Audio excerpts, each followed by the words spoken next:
Kesha la asubuhi Julai 20 ya mwaka 2026. Tuombe.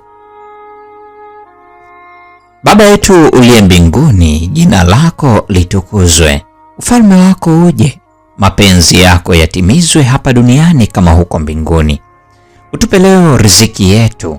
Utusamehe deni zetu kama sisi nasi tuwasamehe wadeni wetu. Usitutie majaribuni, lakini utuokoe na yule mwovu. Kwa kuwa ufalme ni wako na nguvu na utukufu hata milele. Amina. Mada ya leo ina kichwa kinachosema nabii anayesita. Yona sura ile ya kwanza aya ya pili. Neno la Mungu linasema, ondoka uende Ninawi, mji ule mkubwa, ukapige kelele juu yake, kwa maana uovu wao umepanda juu mbele zangu. Ninawi, ingawa ulikuwa mwovu, haukuwa umejiingiza kabisa katika uovu.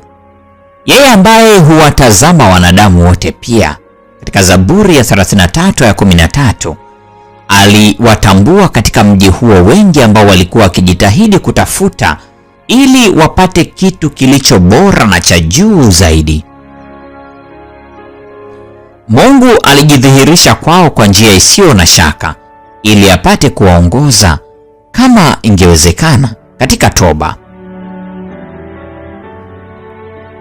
Chombo kilichochaguliwa kwa ajili ya kazi hii kilikuwa ni nabii Yona. Kama nabii huyu angetii bila kuhoji, angeokolewa kutokana na uzoefu mwingi wa uchungu na angebarikiwa mno. Lakini bado katika saa ile ya kukata tamaa kwa Yona, Bwana hakumwacha. Kupitia katika mfululizo wa majaribio na majaliwa ya ajabu, imani ya nabii kwa Mungu na kwa uweza wake usio na kikomo katika kuokoa ilipaswa kuhuishwa.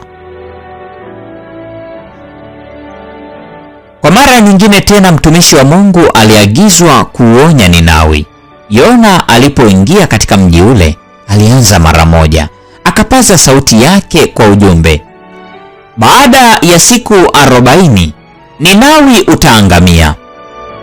Kutoka mtaa mmoja hadi mtaa mwingine alienda akitoa sauti ya onyo. Ujumbe huu haukuwa bure. Sauti kuu iliyovuma katika mitaa ya jiji hilo lisilomcha Mungu ilipitishwa kutoka mdomo hadi mdomo hadi wakati wote walipokuwa wamelisikia tangazo hili la kushangaza. Roho wa Mungu alifanya ujumbe huu ueleweke barabara na kila moyo na kusababisha umati kutetemeka kwa sababu ya dhambi zao na kutubu kwa unyenyekevu wa kina. Hukumu yao ilizuiliwa. Mungu wa Israeli aliinuliwa na kuheshimiwa kote katika ulimwengu wa wapagani, na sheria yake iliheshimiwa sana. Ni hadi miaka mingi baadaye ndipo Ninawi ulipoanguka kuwa windo la mataifa yaliyowazunguka kwa sababu ya kumsahau Mungu na kwa kiburi chenye majivuno. Somo hili ni kwa ajili ya wajumbe wa Mungu leo. Wakati miji ya mataifa kwa kweli inahitaji maarifa ya sifa na makusudi ya Mungu wa kweli, kama walivyokuwa Ninawi wa zamani.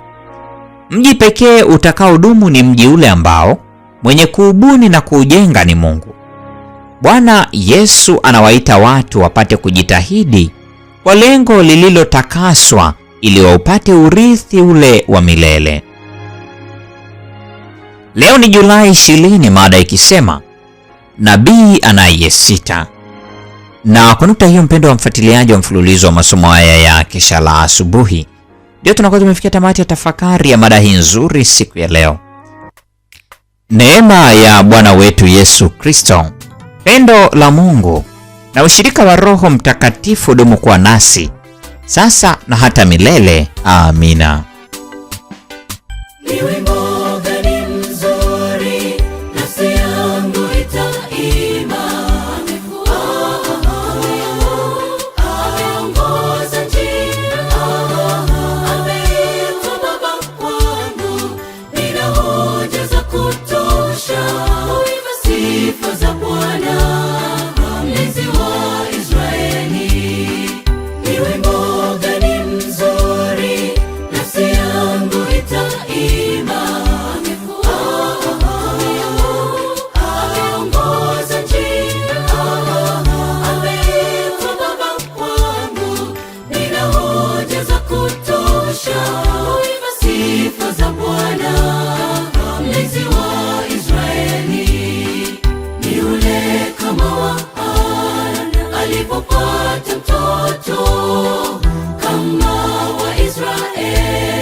walipopata mtoto, kama Waisraeli walipovusha bahari. Nitaziimba sifa, moyo wangu umeguswa kwa matendo yako Bwana, sitanyamaza, nitasifu.